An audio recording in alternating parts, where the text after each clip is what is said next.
Breaking news, বাংলাদেশে যেই পরিমাণ গাছপালা কাটা হচ্ছে এবং বন জঙ্গল কেটে ঘরবাড়ি করা হচ্ছে, যার ফলে বাংলাদেশের অক্সিজেন কমে যাচ্ছে। এই জন্য বাংলাদেশের বিজ্ঞানীরা এমন একটি কেমিক্যাল আবিষ্কার করেছে যেটা পুরো বাংলাদেশ ছড়িয়ে দেওয়া হলে অক্সিজেন দ্বিগুণ হয়ে যাবে। যাক, আমরা মেলাটি গাছপালা লাগাইলাম, এখন অক্সিজেন পাম।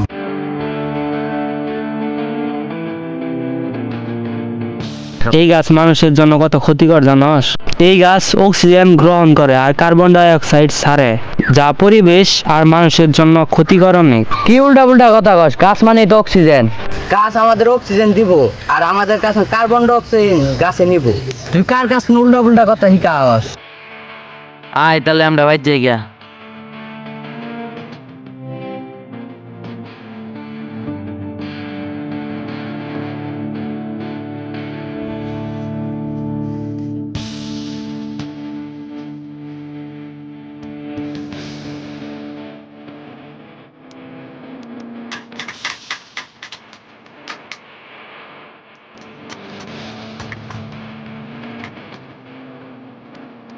গাছ পেয়ে গেল বা আই হইয়া বলি সকালে আমার খেতে পাই না।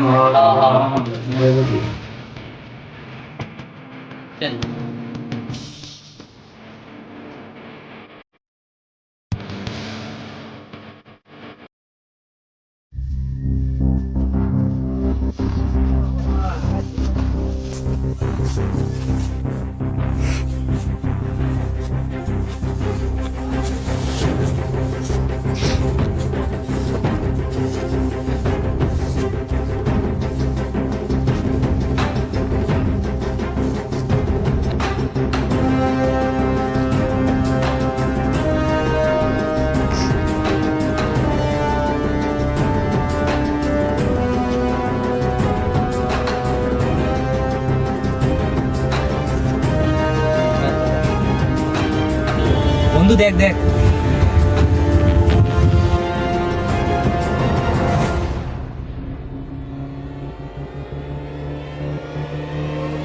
আমরা এনে এলাম কি ভাই? তাই তো আমরা এনু কি বাইলাম, জায়গাটা তো চিনিও না।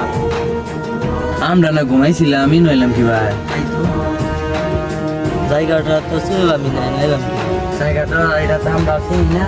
তাহলে এই জায়গার রাস্তা হয়ে গিয়ে বাইরে রাস্তা।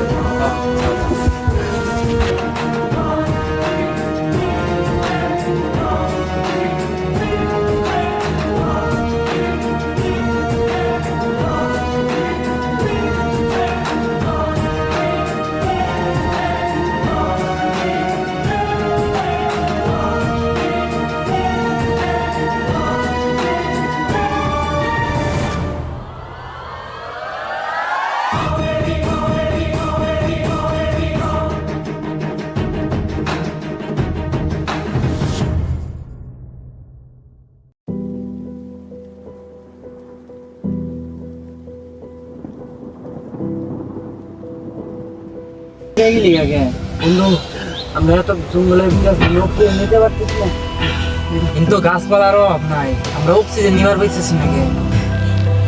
আয় ওর সামনে দিকে যাই।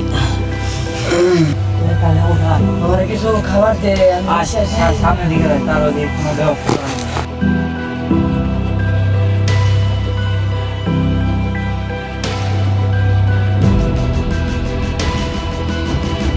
বন্ধু আমি টাহি। আচ্ছা ঠিক আছে।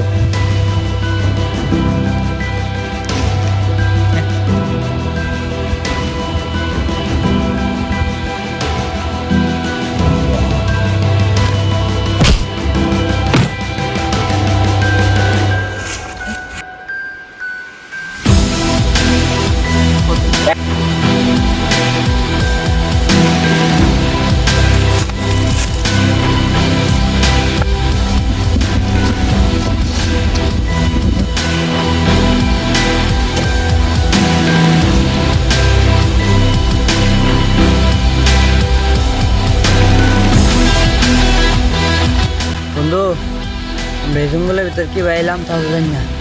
এই জঙ্গলে নিঃশ্বাস নিতে কষ্ট হইতেছে। তোর কথাটা ঠিক আছে, আমরা এই জঙ্গলে যাই, যেদিকে তাকে গাছ আর গাছ, এত গাছের ভিতরে আমরা অক্সিজেন নিতে পারতেছি না বন্ধু। কি ভাই রাস্তা খুঁজে হয়ে গেল। তোর কথা তো ঠিক আছে, আজকে রাইতে নিয়ে থাকি, এখন দেখা যাচ্ছে কালকে একটা খুঁজিরো রাস্তা কি ভাই বাইরাম যায় জঙ্গল থেকে, এই রাস্তা কালকে দেখিরো, চল ঘুমাই পড়।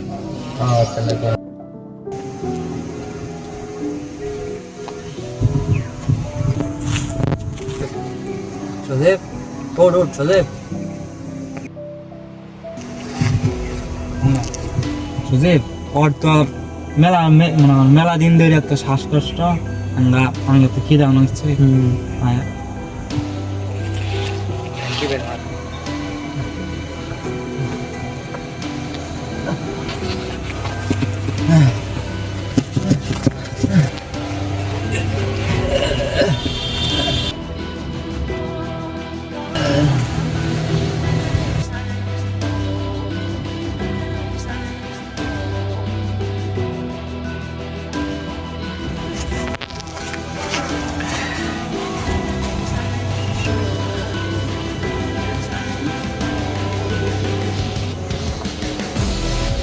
এই সকালে খাইলাম ম্যাম কি থাকলাম কি কখন যায় দিকে বাইরে যাইতাছি না, রাস্তা গুজবার হইতাছি না, তুই যে কুছ সময় ধরে খাবার নেই করতেছ। খাবার তো আমি বাঁচবো না, আমি খাবার না খেলে মরতাম না।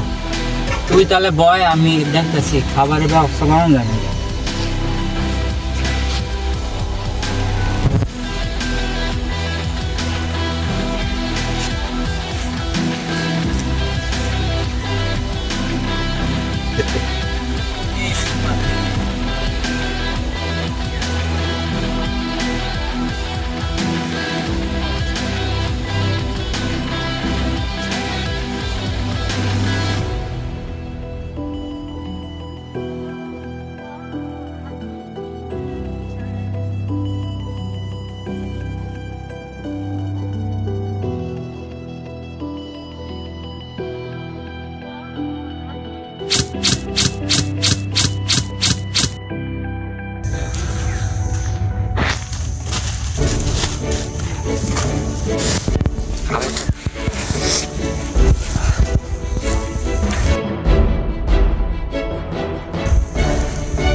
আমি যা স্বপ্ন দেখলাম, তোরা কি তাই দেখলি? আমি তাই দেখছি। তোরা কি তাই দেখছো? তোমরা তাই স্বপ্ন দেখলাম? সকালে নিউজটা বাই করছি। ব্রেকিং নিউজ, আজকের তাজা খবর, যে বিজ্ঞানী এই কেমিক্যাল আবিষ্কার করেছিল সেটা যদি পুরো বাংলাদেশের মধ্যে ছড়িয়ে দেওয়া হয় তাহলে বাংলাদেশে অক্সিজেনের সংখ্যা কমে যাবে। এর ফলে বাংলাদেশে কোনো মানুষ বেঁচে থাকতে পারবে না।